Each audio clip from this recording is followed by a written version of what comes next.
Seneca, Ricardo, Basil Zimbalist and Jeff Newman. Tonight, Perth's power fiasco, chaos and confusion as Western Power orders homes and businesses to shut down. Workers and school children sent home. An apology and an inquiry. But how could it happen? You're watching 7 News. Good evening and welcome to 7 News at the end of a day when many West Australians have suffered oppressive heat and power bans. We were told to turn off equipment and appliances, even air conditioners, as the temperature soared to 39.5 degrees. And to cap it off, we were threatened with fines of up to $10,000. Rick, it's been a remarkable day. West Australians awoke to the prospect of rolling power blackouts and the threat of being fined for using their air conditioners. The warning sparked confusion across the city. The Western Power Directive caused chaos at our schools. Some were closed, others started the day with air conditioning and lights turned off before it was made clear they were exempt from the directive. Workers were sent home as office buildings and businesses heeded the call to cut power use. Department stores and shopping centres operated in semi-darkness and switched off escalators. But across the city, homeowners were unsure on what to do. Many were not aware that the elderly, ill and families with young children were exempt from the restrictions. Surprisingly, the power use bans were lifted early this afternoon. The Premier has apologised for the confusion and ordered an inquiry. We begin our coverage with this report from Tony Monaghan. In our offices, in our schools across the city and the southwest, we sweated and sweltered. With Western Power banning the use of air conditioners, workers at the tax office were sent home. Yes, we're not allowed to work with the power situation, so we've got to go home. There's just nothing. It's like a furnace in there, yeah, and the whole place is shut down. Not everyone was so lucky, and those stuck in hot offices were working in temperatures hovering around 30 degrees. This worker went on an ice cream run. Awful. Really bad. It's really hot. We've got like 14 people in one room, and we're all dying. At schools, confusion. Classrooms became hothouses. Many schools didn't know if they were exempt from the ban and allowed to turn on their air conditioners. Finally, Western Power told the Education Department they could. Completely unacceptable from our point of view. We're dealing with young children, and it's been an uncomfortable and an uncertain start to the day for everybody. There was no confusion at some government buildings and Parliament House this morning, their air conditioner motors humming along at top speed. They were turned off later, and by then, many people were hot under the collar. It's the kids that I feel sorry for and the elderly. I think they're going to be in for a really long, hot day. It's a bit concerning, that's for sure. The Chamber of Commerce and Industry says today was a disaster for West Australian business. It is many millions of dollars that industry has lost. Store manager Peter North's shop was like an oven. Business was well down, and she'd be lucky to make enough money to cover today's wage bill. And we just haven't had the people through. I mean, who's going to come out on a hot day and not been able to come into any of the shops with air conditioning? They might as well stay home at the beach. Normally, 150 workers would be building this boat. Today, Austal cut its workforce to a skeleton staff. Its losses, hundreds of thousands of dollars. It's not much good trying to attract industry to Western Australia and spending money to try and do that, and then on the day that it gets to 40 degrees say, sorry, we're going to have to shut you down. It is just ludicrous. David Jones, like every other retailer, had to do its bit. We've reduced our power by about 75–80%. Our air conditioning is off. Our lights are down by about 80%, so we're on minimum power at the moment. Visitors to Perth also suffered. At the Burswood Resort, diners were eating in relative darkness. 2 elevators were turned off, lights were dimmed, and the air conditioning operated at just 50%. At Sir Charles Gardner Hospital, elective surgery was cancelled after the site's cooling towers had trouble functioning in the high humidity. 2 men were treated for heat exhaustion. The AMA worried the young and elderly are most at risk. I think it's unacceptable, and it's potentially, without being alarmist, potentially tragic. And I think the thing that people need to look for is the symptoms of headache, nausea, muscle cramps, sweatiness. Adding to people's woes, overnight lightning strikes left more than 1,000 homes without power in Applecross and Burragoon. This afternoon, Western Power moved in 2 generators to power more than half the homes. The others won't get their supply back until later tonight. By then, they'll have been blacked out for more than 24 hours. Tony Monaghan, 7 News. For an up-to-the-minute report, Western Power's Systems Operations Manager Ken Brown joins us now. Ken, thanks for your time. Are we over the worst? Yes, we certainly are. There was a very good response early in the day, and we lifted the bans at 1 o'clock, and we've noticed the loads picked up quite considerably since then, so we're over the worst. Ken, you mentioned there was a good response. Did people really make a difference turning off equipment today? Oh, absolutely. We had around 450 megawatts, which is around 20% of the network. And we really need to do this because if we hadn't have been going into rolling blackouts, which was the other option, would have been very difficult to do. There's a very good response and we're very pleased with that. Well, hopefully tomorrow's a better day. Ken Brown from Western Power, thank you. Thank you. So, what went wrong? The Gallop government has blamed the crisis on the privatisation of the Dampier to Bunbury gas pipeline. It says the Court government deal has resulted in a lack of gas under the supply agreement. The opposition says that's a furphy, and the problems are a symptom of government mismanagement. It all came to a head after Perth's power consumption soared in recent days. The sweltering heat saw the city chew up 3,000 megawatts in electricity yesterday. The summer average is 2,400. Western Power has pointed the finger of blame at homeowners and their growing love affair with air conditioners. But as Chantal Toohey discovered, Western Power has played its part in the push to get the electricity-guzzling cooling systems into our homes. Western Power says Perth's increasing use of air conditioners has led to a massive blowout in the demand for electricity over the past 12 months. It says on a day like yesterday, air conditioners chewed up 40% of the 3,000 megawatts of power used. Western Power says peak power demand usually rises by about 3% a year. This year, it's jumped 10%. At the same time, air conditioner sales have jumped thanks to lower prices. Western Power says it couldn't possibly have foreseen the massive increase in the amount of homeowners using air conditioners. That's despite a major advertising push encouraging people to buy them. I think probably there's many more air conditioners in homes nowadays, but I'm sure that Western Power, if they're doing their homework, they'd know that by market research and so on. Western Power says it's been an unusually hot and humid summer and more people are using their air conditioners. Chantal Toohey, 7 News. So who's really to blame? As one Western Power employee muttered today, it all hangs precariously on a single pipeline. It's that pipeline from Dampier that supplies gas to make electricity. And it's got our politicians blaming each other. Rhys Whitby investigates. Emerging from his air-conditioned car, Jeff Gallop arrived at an air-conditioned Swanview clinic to announce good news about cutting the dental waiting list. But a sweltering state, deprived of air conditioning, had other concerns. I apologise for the people for the short timelines that have been involved in this. I apologise to them for the fact that we weren't able to get to them sooner on this. The apology was about the lack of warning that Western Power failed to let the public know about today's power bans in time for last night's television news. Power boss Stephen Vandermeer told Energy Minister Eric Ripper just after 4 o'clock.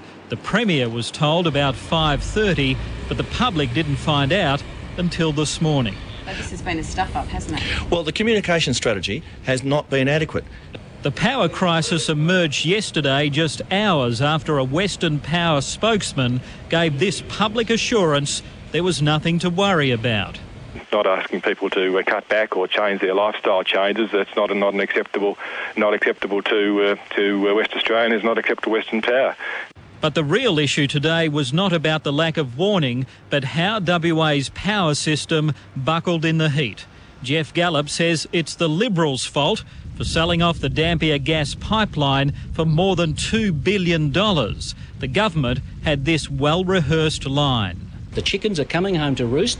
It was a failed privatisation and we're having to deal with the consequences. The chickens of a failed privatisation have come home to roost. The issue today, as I've been advised, relates very clearly to that gas shortage. You could have built a new gas pipeline in 2 years. You've had 3 years to do it. Well, you know, those that purchased the pipeline said they would expand it. They haven't expanded. We're having to deal with all of the consequences. Your own in that time. Well, you know, Rhys, you obviously have a view that the government of Western Australia should have built another pipeline back in. Well, pipelines take a long time to build, take 2 and years. as we know, there was an agreement that would happen but the people that purchased the pipeline haven't fulfilled their terms of that understanding, and the reason they haven't is they paid too much. The government says private operator Epic paid too much and now can't afford to expand the line to supply Western Power more gas. Rubbish, says Colin Barnett.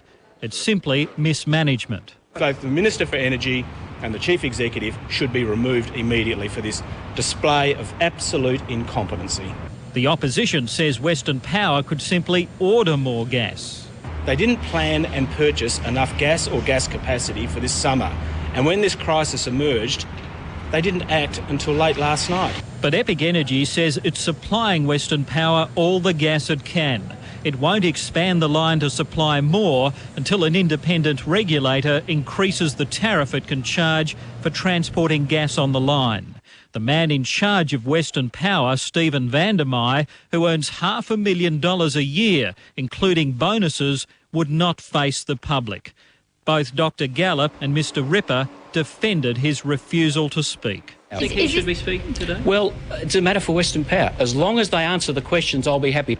Drenched with perspiration, senior manager Ken Brown had to speak for his absent boss. But you can't speak across the board, can you? Not across the board, no. So we're only getting half the picture from you. You're getting the operational aspects from me.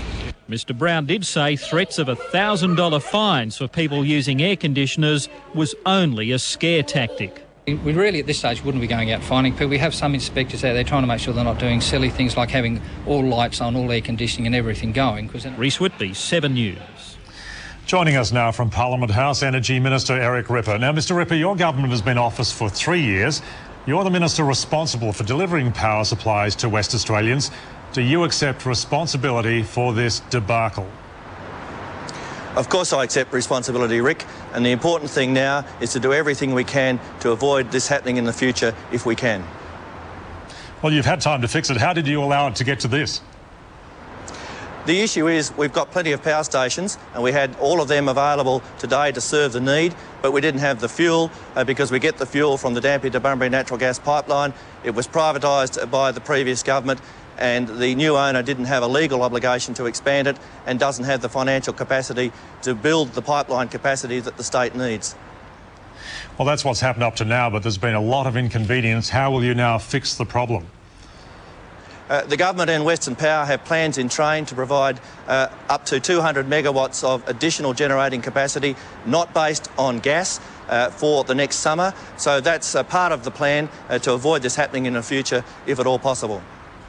And it's upset a lot of people. Can you quickly guarantee this will never happen again? You can't give guarantees with something like an electricity system, but I understand how upset people are, how inconvenienced they've been, the loss of production. I take my responsibility as Minister for Energy to keep the electricity supply on very, very seriously, and we'll be working hard to avoid this, if at all possible, in the future. Eric Ripper, thanks for your time.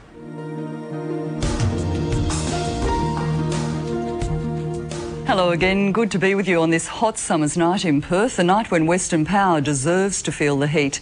Perth businesses and families face the outrageous situation today of being treated like criminals if they try to keep cool.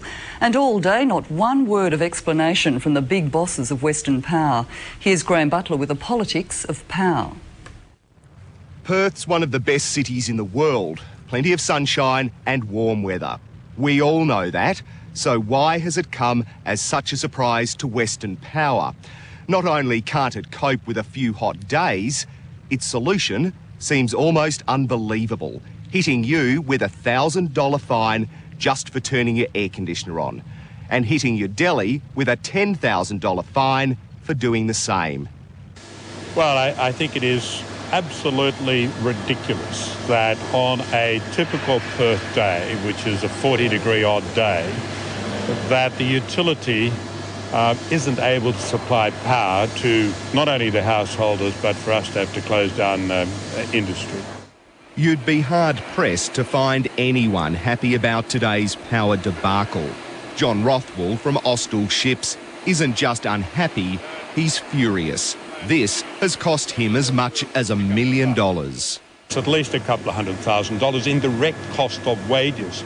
That has nothing to do with you know, the overall welfare of the business. This company turns over $300 million a year. That is almost $1 million a day. Austal lost about 300 workers today. It was a story repeated across Perth as industry was ordered to shut down almost without warning. So why weren't we told earlier? Yesterday, everything seemed fine. But by afternoon, Western Power must have been organising to have this ad placed in today's West. It knew the crisis was looming. I don't think we were warned at all, were we? I mean, unless you got to page 26 of the West Australian today, you wouldn't have known what the terms of that very draconian order were. Because I think the 6PR's Paul Murray knew how angry the people of Perth were. The switchboard melted down with angry callers. They couldn't get through to Western Power, so they rang Talkback Radio. So what's happening? No, you should turn your air conditioner on, sweetheart. Terrible call from an old lady. She was 83. She's oxygen dependent. She'd been sitting at home all day today without her air conditioner on because she was worried about a $1,000 fine.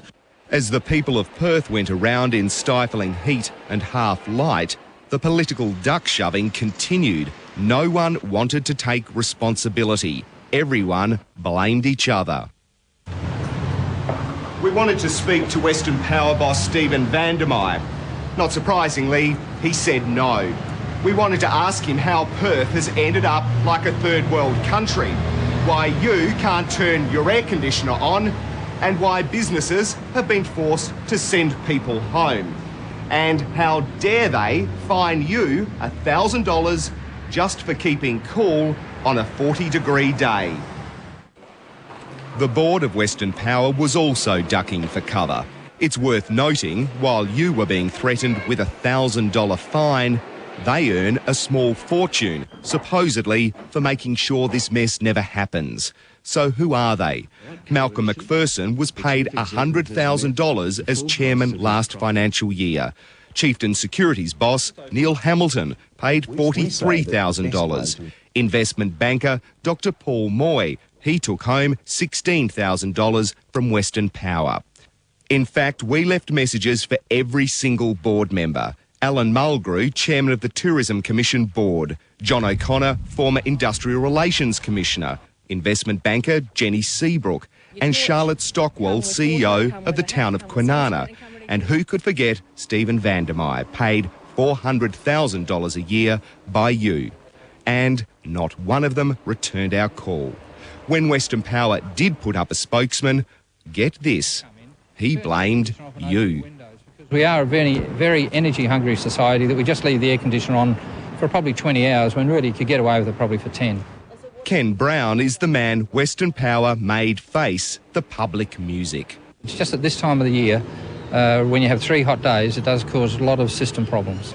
By mid-afternoon, the energy crisis miraculously subsided, perhaps due as much to the public relations crisis than power savings. The government pulled it on with us about water supplies and the Water Corporation, but when it comes down to something like this, air conditioning in this stinking weather, they go, no longer. The power might be back on, but the crisis is far from over.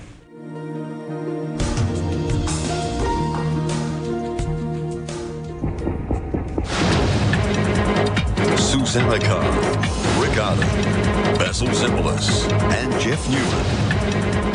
Tonight, heads roll over Perth's power fiasco. Western Power's CEO and chairman both gone. The Energy Minister hangs on. Chemical danger. A toxic spill closes a Perth highway. And WA police pushing for a hotline to dob in drink drivers. You're watching 7 News. Good evening and welcome to 7 News. Also tonight, a bikie in court over a showdown on gang colours. And parents and teachers on the attack over air conditioners in schools. First tonight, the axe has fallen after yesterday's power fiasco. 2 heads have rolled, the controversial Chief Executive of Western Power, Dr. Steven Vandermeer, and Chairman Malcolm McPherson. Reece Whitby reports the Gallop government has laid all of the blame on Western Power. Missing in action yesterday, confirmed casualty today. WA's $500,000 Western Power Chief Executive Stephen van der Meij was given the chop this afternoon. Yesterday, the people of Western Australia were very disappointed, and indeed they were very angry about what happened to our electricity system. I share that disappointment and I share that anger. Stung by a massive public backlash against yesterday's power crisis, the Premier wanted scalps. He sacked Western Power Chairman Malcolm McPherson. Then new Chairman Neil Hamilton gave Dr van der Meij his marching orders. I conveyed to Dr van der Meij that he didn't enjoy the support of the board. Dr van der Meij was appointed to an 18-month contract to carve up Western Power. He quickly became a political embarrassment, living in Melbourne, catching limos at taxpayer expense, and his enormous pay packet. There are many executives in Australia who earn multiples times that of the Prime Minister. So I'm actually not quite sure where the question is headed. His lack of sympathy for two women killed in a fire started by faulty power lines earned him widespread condemnation.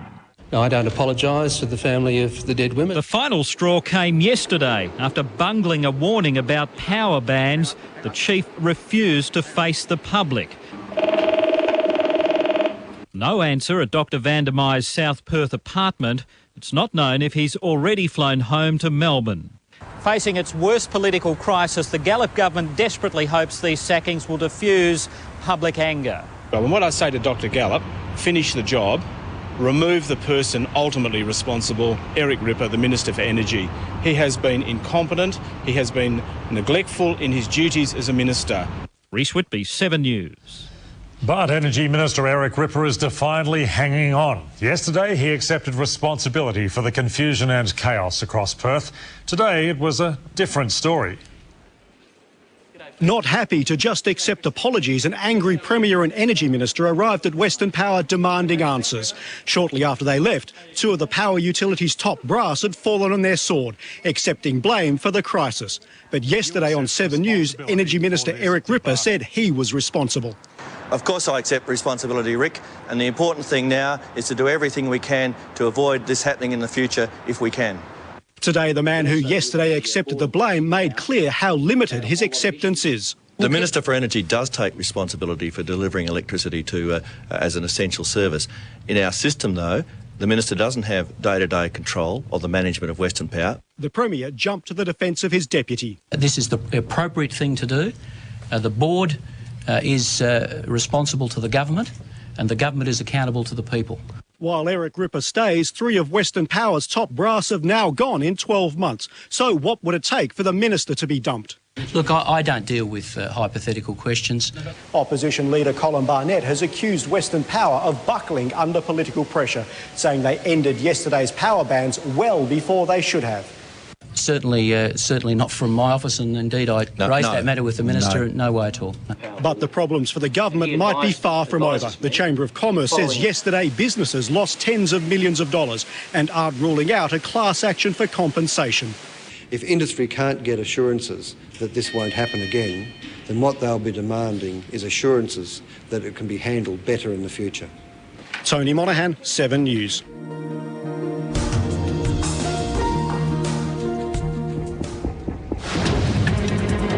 Susanna Carr, Rick Arden, Basil Zimbalist and Jeff Newman. Tonight, under pressure but defiant, Eric Ripper refuses to go. Mr Ripper, are you incompetent?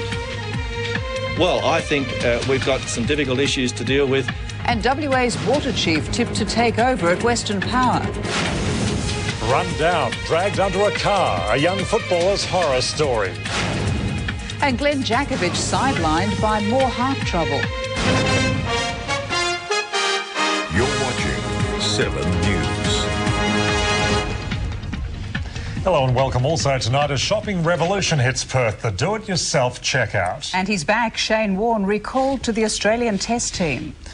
But first, should he go? Energy Minister Eric Ripper is under pressure to quit over his handling of the Western Power debacle. The minister is defiant. A day after the sackings of Western Power's chairman and CEO, Mr Ripper is still claiming the power crisis is not his fault. Rhys Whitby reports. Deputy Premier and Energy Minister Eric Ripper spent the day in a Bunbury function room with party MPs behind closed doors. He emerged to face some blunt questions. Mr Ripper, are you incompetent?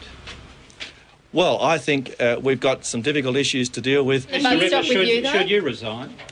I've taken responsibility for this issue. Mr Ripper is doggedly holding on, the sole survivor after his Western Power chairman and chief executive got the chop. This week's power crisis still not his fault. There was not enough gas in the pipeline. That was the advice that Epic Energy gave Western Power on the Tuesday before the events that occurred.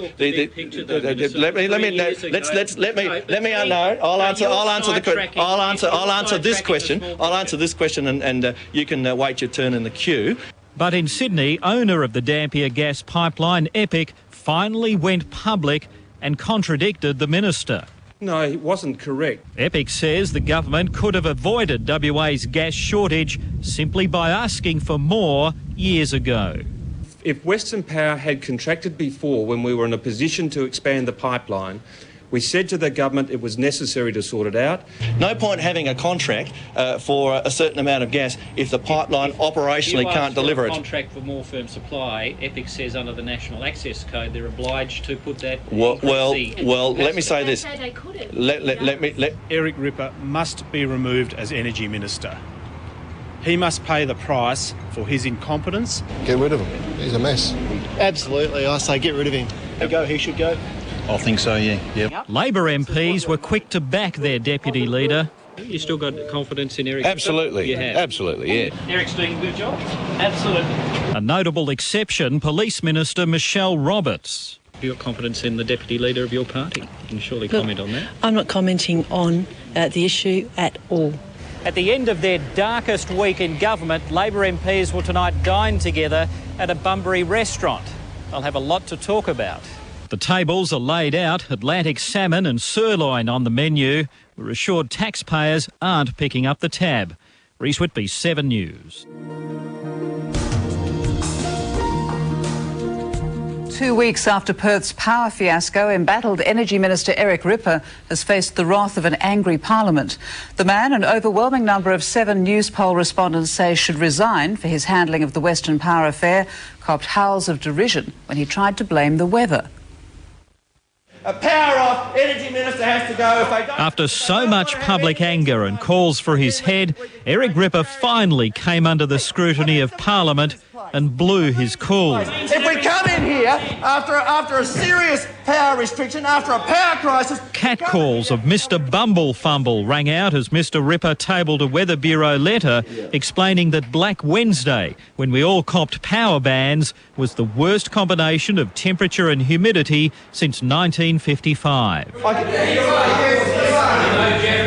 Opposition MPs were threatened with eviction, but the laughter exploded again when Mr Ripper produced colour charts to explain how Western Power pumped out record amounts of electricity despite the gas shortage. Than it had done in any single previous day in any single year.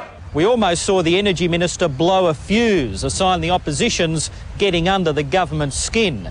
And it's only the first day of Parliament for the year. Rhys Whitby, 7 News.